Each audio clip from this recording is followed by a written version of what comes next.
ದಿಢೀರನೆ ಮಾಡುವಂತಹ ಇಡ್ಲಿ ವಡಾ ರೆಸಿಪಿ ತೊಗೊಂಬಂದಿನ್ರಿ ಇವತ್ತು ನಿಮ್ಮ ಮುಂದೆ. ತುಂಬಾ ರುಚಿಯಾಗಿರ್ತೈತ್ರಿ. ಆಮೇಲೆ ಬೇಗ ಕೂಡ ನೀವು ಮಾಡ್ಬೋದು. ರಾತ್ರಿ ರುಬ್ಬೋ ಅವಶ್ಯಕತೆ ಇಲ್ಲ, ಗ್ರೈಂಡರ್ಗೆ ಹಾಕೋ ಅವಶ್ಯಕತೆ ಇಲ್ಲ. ಬೆಳಗ್ಗೆ ಎದ್ದು ಕೂಡೇನ ಒಂದು 20 ನಿಮಿಷ ಸಿಕ್ಕರೆ ಸಾಕು, ನೀವು ಈ ಟಿಫನನ್ನು ರೆಡಿ ಮಾಡಿಬಿಡ್ಬೋದು.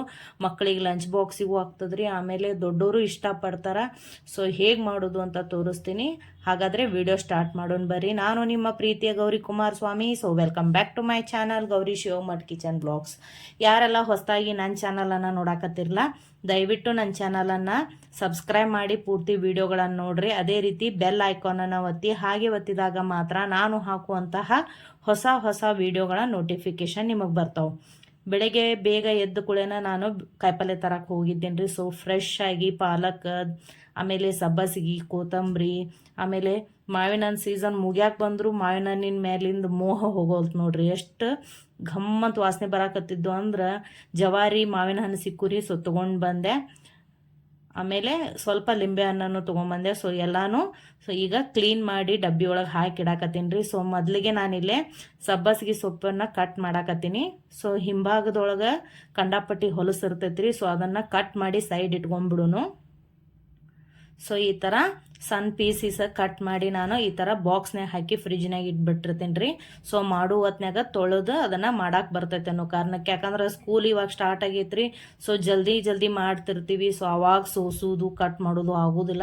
ಸೊ ಅದಕ್ಕೆ ನಾನೀಗ ಹಿಂಗೆ ಕಾಯಿಪಲ್ಯ ತಂದು ಕೂಡೇನ ಮೊದಲ ಈ ಥರ ಕಟ್ ಮಾಡಿ ಬಾಕ್ಸ್ನೊಳಗೆ ಹಾಕಿ ಫ್ರಿಜ್ನಾಗ ಇಟ್ಬಿಡ್ತೀನಿ.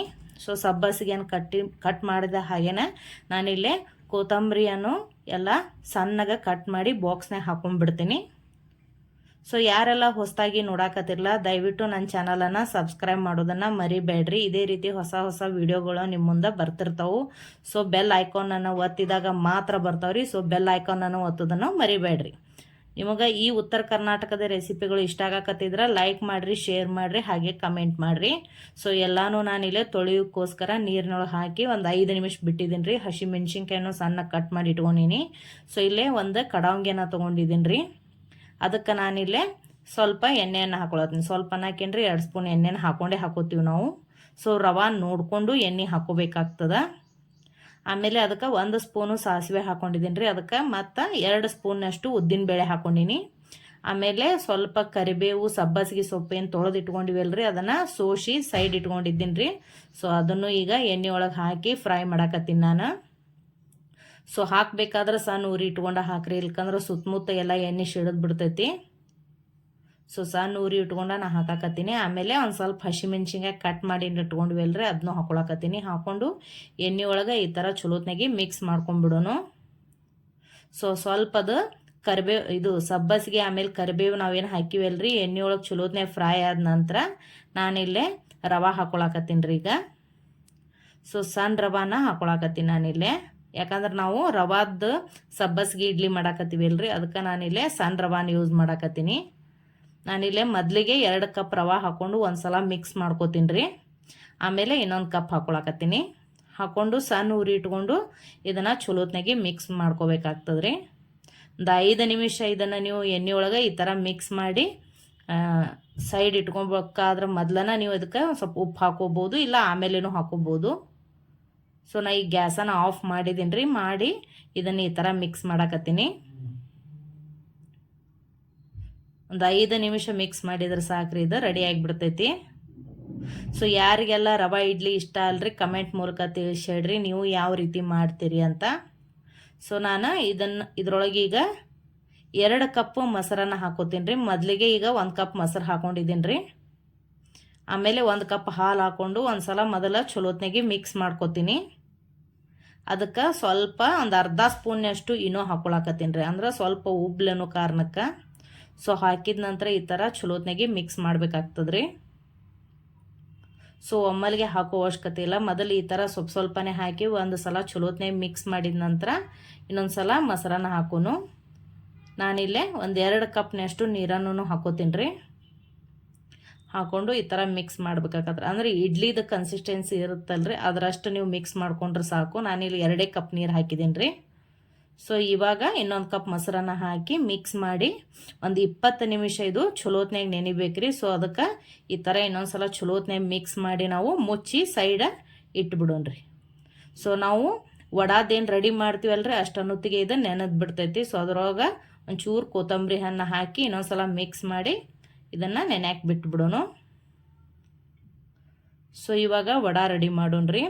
ನಾ ಇಲ್ಲೇ ಯಾವುದೇ ರೀತಿ ಉದ್ದಿನ ಬೇಳೆನ ಬಳಸ್ತಾ ಇಲ್ಲ, ಇನ್ಸ್ಟಂಟ್ ವಡಾ ಅಂತ ಹೇಳಿದೆ ನಿಮಗೆ. ತುಂಬಾ ರುಚಿಯಾಗಿರ್ತೈತ್ರಿ. ಸೊ ಖಂಡಿತ ಟ್ರೈ ಮಾಡಿ ನೋಡ್ರಿ. ನಾನಿಲ್ಲೇ 1 ಕಪ್ ರವಾನ ಆಮೇಲೆ 1 ಕಪ್ಪು ಅವಲಕ್ಕಿ ಹಾಕೊಂಡಿದ್ದೀನಿ ರೀ. ಅದಕ್ಕೆ 1 ಕಪ್ಪು ಮೊಸರನ್ನ ಹಾಕೊಂಡೀನಿ. ಹಾಕೊಂಡು ಇದನ್ನು ಗ್ರೈಂಡ್ರಿಗೆ ಹಾಕೊಂಡ್ಬಿಡೋನು.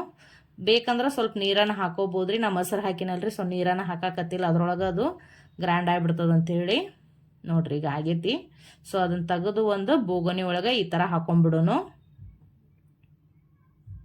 ನಂತರ ನಾನಿಲ್ಲೇ ಕುದಿಸಿ ಬಟಾಟಿಯನ್ನು ಇಟ್ಕೊಂಡಿನಿ. ಬಟಾಟಿ ಅಂದ್ರೆ ಆಲೂಗಡ್ಡೆ ರೀ, ನಮ್ಮ ಸೈಡ ನಾವು ಬಟಾಟಿ ಅಂತಲೇ ಕರಿತೀವಿ. ಸೊ ಅದನ್ನು ಈ ಥರ ತುರಿದು ಹಾಕೊಳ್ಳೋಣ. ಯಾಕಂದ್ರೆ ನೀವು ಕೈಯೊಳಗೆ ಸ್ಮ್ಯಾಶ್ ಮಾಡಿ ಹಾಕಿದಾಗ ಒಮ್ಮೊಮ್ಮೆ ದಪ್ಪ ಹಾಗೆ ಉಳಿದು ಬಿಡ್ತದಲ್ರಿ, ಅದಕ್ಕೆ ನಾನಿಲ್ಲೇ ತುರಿದು ಹಾಕೊಳಕತ್ತೀನಿ. ಅಂದ್ರೆ ಚಲೋತ್ನಾಗಿ ಮಿಕ್ಸ್ ಆಗಲಿ ಅನ್ನೋ ಕಾರಣಕ್ಕೆ ನಾ ಇಲ್ಲಿ ತುರ್ಯಾಕತ್ತೀನಿ. ಸೊ ಇವಾಗ ಇದನ್ನು ಚಲೋತ್ನಾಗಿ ಮಿಕ್ಸ್ ಮಾಡಬೇಕಾಗ್ತದ. ಸೊ ನೀವು ಮಕ್ಕಳಿಗೆ ಇದನ್ನು ಈವ್ನಿಂಗ್ ಸ್ನ್ಯಾಕ್ಸ್ ರೂಪದೊಳಗೂ ಮಾಡಿಕೊಡ್ಬೋದು. ಸಂಜೆ ಮುಂದೆ ಅವ್ರಿಗೆ ಏನಾದರೂ ಮಾಡಿಕೊಟ್ರೆ ನೀವು ಸಾಸ್ ಜೊತೆನೂ ತಿಂತಾರ, ತುಂಬಾ ರುಚಿಯಾಗಿರ್ತೈತ್ರಿ. ಅದಕ್ಕೆ ನಾನು ಒಂದು ಅರ್ಧ ಸ್ಪೂನ್ನಷ್ಟು ಸೋಡಾ ಹಾಕೊಂಡೀನಿ. ಆಮೇಲೆ ರುಚಿಗೆ ತಕ್ಕಷ್ಟು ಉಪ್ಪನ್ನು ಹಾಕೊಳಕತ್ತೀನಿ ರೀ. ಆಮೇಲೆ ಕಟ್ ಮಾಡಿ ನಾವು ಏನು ತೊಳೆದು ಇಟ್ಕೊಂಡಿವಲ್ರಿ ಕೊತ್ತಂಬರಿಯನ್ನು ಹಾಕೊಳ್ಳೋನು. ಒಂದು ಅರ್ಧ ಸ್ಪೂನ್ ಜೀರಿಗೆ ಹಾಕೊಳಕತ್ತೀನಿ. ಆಮೇಲೆ ಸಣ್ಣಗೆ ನಾನಿಲ್ಲೇ ಕೊಬ್ಬರಿಯನ್ನು ಹೆಚ್ಚಿಟ್ಕೊಂಡಿದ್ದೀನಿ ರೀ. ಸೊ ಅದನ್ನು ಹಾಕೊಳಕತ್ತೀನಿ. ಹಾಕ್ಕೊಂಡು ಈ ಥರ ಒಂದು ಸಲ ಚಲೋ ಹೊತ್ನಾಗಿ ಮಿಕ್ಸ್ ಮಾಡೋನು. ಸೊ ಭಾಳ ಗಟ್ಟಿ ಅನಿಸಿದ್ರೆ ನಿಮ್ಗೆ ಸ್ವಲ್ಪನೇ ನೀರನ್ನು ಹಾಕೋತಾ ಈ ಥರ ಒಂದು ಚಲೋ ಹೊತ್ನಾಗಿ ಇನ್ನೊಂದು ಸಲ ಮಿಕ್ಸ್ ಮಾಡ್ಕೊರಿ. ಸೊ ಕೈಯಾಗ ಒಂಚೂರು ಹದ ಬರ್ಬೇಕ್ರಿ, ಅಲ್ಲಿ ಮಟನೂ ನೀವು ಈ ಥರ ಚಲೋ ಹೊತ್ನಾಗಿ ನಾದಬೇಕಾಗ್ತದ.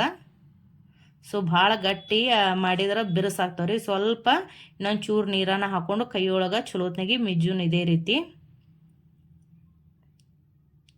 ನೋಡ್ರಿ. ಇದು ನೀವು ಯಾರಾದರೂ ನಿಮ್ಮ ಮನೆಗೆ ಗೆಸ್ಟ್ ಅದು ಬಂದಾಗ ನೀವು ಬೇಗನೂ ಮಾಡ್ಬೋದು, ತುಂಬಾ ರುಚಿಯಾಗಿರ್ತೈತಿ. ನಾನಿಲ್ಲೇ ಐರನ್ ಕಡಾಯಿಯನ್ನು ಇಟ್ಟಿದ್ದೀನಿ ರೀ. ಸೊ ಅದಕ್ಕೆ ಎಣ್ಣೆ ಹಾಕೊಂಡಿನಿ. ಈಗ ಅದು ಕಾಯುತ್ತಿಗೆನೇ ಇಲ್ಲೇ ವಡಾನ ನಾವು ಕೈಲೇ ಶೇಪ್ ಮಾಡ್ಕೊಂಡ್ಬಿಡೋನು. ಸೊ ಇವಾಗ ಈ ಥರ ವಡಾ ರೀತಿ ಮಾಡಿ ನಾವು ಕರಿಯೋದಕ್ಕೆ ಹಾಕಿಬಿಡೋಣ್ರಿ. ಎಣ್ಣೆ ಚಲೋ ಹೊತ್ನಾಗ ಕಾದೈತ್ರಿ. ಸ್ವಲ್ಪ ಅದನ್ನು ಸಣ್ಣ ಇಟ್ಟಿದ್ದೆ. ಸೊ ಇವಾಗ ಸ್ವಲ್ಪ ಗ್ಯಾಸನ್ನು ಜೋರು ಮಾಡಿದ್ದೀನಿ ರೀ. ಸುತ್ತಲೂ ಇರುವಂಥ ಎಣ್ಣೆನ ಈ ಥರ ವಡಾ ಮೇಲೆ ಹಾಕಬೇಕಾಗ್ತದ. ಸೊ ಒಂದು ತಳಗ ತಾನಾಗಲೇ ಅದು ಬಿಡುವವರೆಗೂ ಚಮಚೆಲಿ ಅದನ್ನು ಹೊಳಿಸಿ ಹಾಕಕ್ಕೆ ಹೋಗಬೇಡ್ರಿ. ನೋಡ್ರಿ ಇವಾಗ ಕ್ರಿಸ್ಪಿಯಾದಂತಹ ರುಚಿಕರವಾದಂತಹ ವಡಾ ರೆಡಿ. ಸೊ ಈ ರೆಸಿಪಿ ನಿಮ್ಗೆ ಇಷ್ಟ ಆದ್ರೆ ಕಮೆಂಟ್ ಮೂಲಕ ತಿಳಿಸ್ರಿ ನನಗೆ. ಸೊ ಇವಾಗ ರವಾ ವಡಾ ರೆಡಿ ಆದು ರೀ. ಸೊ ಇವಾಗ ಇಡ್ಲಿ ನೋಡೋಣಂತ. ಹಿಟ್ಟು ಚಲೋತ್ನಾಗೆ ಅದನ್ನು ನೆಂದೈತ್ರಿ ಈಗ. ಸೊ ನಾನಿಲ್ಲಿ ಇಡ್ಲಿ ಪಾತ್ರೆಯನ್ನು ತೊಗೊಳಕತ್ತಿಲ್ಲ, ಒಂದು ನಾನ್ ಸ್ಟಿಕ್ ಕಡಾಯಿಯನ್ನು ತೊಗೊಂಡಿದ್ದೀನಿ ರೀ. ಅದರ ಮೇಲೆ ಈ ಥರ ಅವಲಕ್ಕಿ ಸಾನ್ಗೆಯನ್ನು ಇಟ್ಕೊಂಡು ಸೊ ಇದ್ರೊಳಗೆ ನಾ ಇಡ್ಲಿ ಮಾಡಾಕತ್ತೀನಿ. ಈ ಬಟ್ಲ ಇರ್ತಾವಲ್ರಿ, ನಾವು ನಮ್ಮ ಸೈಡ್ ಗುಂಡನು ಆಮ್ಟಿ ಬಟ್ಲ ಅಂತ ಕರಿತೀವಿ. ಸೊ ಇದಕ್ಕೆ ಸ್ವಲ್ಪ ಎಣ್ಣೆನ ಹಚ್ಚಿದ್ದೀನಿ ರೀ. ಹಚ್ಚಿ ಒಂದೊಂದು ಸ್ಪೂನ್ನಷ್ಟು ಅಷ್ಟೇ ನಾವು ಈ ರವಾ ಆಮೇಲೆ ಮೊಸರೇನು ಕಲಿಸಿಟ್ಟಿವಲ್ರಿ ಅದನ್ನು ಹಾಕೊಂಡ್ಬಿಡೋನು. ಸೊ ಹಾಕಿ ನೀವು ಇಲ್ಲೇ ನೀರು ಕಾಸಕ್ಕೆ ಇಟ್ಟಿರ್ತಿರಲ್ಲ ಅದರ ಮೇಲೆ ಒಂದು 5 ನಿಮಿಷ ಇದನ್ನು ಬೇಯೋದಕ್ಕೆ ಬಿಟ್ಟರೆ ಸಾಕು. ಸೊ ಸಬ್ಬಸ್ಗಿ ರವಾ ಇಡ್ಲಿ ರೆಡಿ ಆಗ್ಬಿಡ್ತೈತೆ ನೋಡ್ರಿ. ಸೊ ತುಂಬಾ ರುಚಿಯಾಗಿರ್ತೈತ್ರಿ, ಆಮೇಲೆ ಆರೋಗ್ಯಕಾರಿ ಕೂಡ. ಸೊ ಈ ರೆಸಿಪಿ ನಿಮಗೆ ಇಷ್ಟ ಆದ್ರೆ ನನಗೆ ಕಮೆಂಟ್ ಮೂಲಕ ತಿಳಿಸ್ರಿ ಯಾವ ರೀತಿ ಇತ್ತು ಅಂತ. ಆಮೇಲೆ ನನ್ನ ಚಾನಲನ್ನು ಸಬ್ಸ್ಕ್ರೈಬ್ ಮಾಡೋದನ್ನು ಮರಿಬೇಡ್ರಿ. ಸೊ ಒಂದು 5 ನಿಮಿಷ ಈ ರೀತಿ ಮುಚ್ಚಿಟ್ರೆ ಸಾಕು, ಸಬ್ಬಸ್ಗಿ ಇಡ್ಲಿ ರೆಡಿ. ಸೊ ಇವಾಗ ಸರ್ವ್ ಮಾಡೋಣ್ರಿ. ಒಂದು ಪ್ಲೇಟ್ ತೊಗೊಂಡಿದ್ದೀನಿ. ಅದಕ್ಕೆ ನಾನಿಲ್ಲೇ ಇಡ್ಲಿ ಆಮೇಲೆ ವಡಾ ಸಾಂಬಾರು ಆಮೇಲೆ ಚಟ್ನಿಯನ್ನು ಹಾಕಾಕತ್ತೀನಿ. ಸೊ ನಿಮಗೆ ನಮ್ಮ ಉತ್ತರ ಕರ್ನಾಟಕದ ರೆಸಿಪಿಗಳು ಇಷ್ಟ ಆಗಕತ್ತಿದ್ರೆ ಸೊ ಲೈಕ್ ಮಾಡಿರಿ, ಶೇರ್ ಮಾಡಿರಿ, ಕಮೆಂಟ್ ಮಾಡಿರಿ, ಹಾಗೆ ಸಬ್ಸ್ಕ್ರೈಬ್ ಮಾಡೋದನ್ನು ಮರಿಬೇಡ್ರಿ. ಹಾಗೆ ನನ್ನ ಫೇಸ್ಬುಕ್ ಪೇಜು ಆಮೇಲೆ ಇನ್ಸ್ಟಾಗ್ರಾಮ್ ಪೇಜನ್ನು ಫಾಲೋ ಮಾಡಿರಿ. ವಿಡಿಯೋ ನೋಡಿದ್ದಕ್ಕೆ ಧನ್ಯವಾದಗಳು. Thank you.